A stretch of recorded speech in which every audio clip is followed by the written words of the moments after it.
உள்ளங்கள் துடிக்கும் ஓசை இசையாகாதோ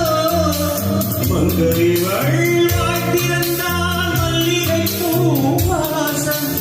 ஓடையெல்லாம் பெண் பெயரை உச்சரித்தே பேசும்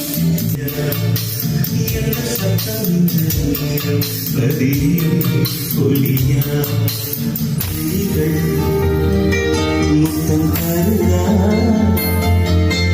ஆகனா சத்தம் வருதா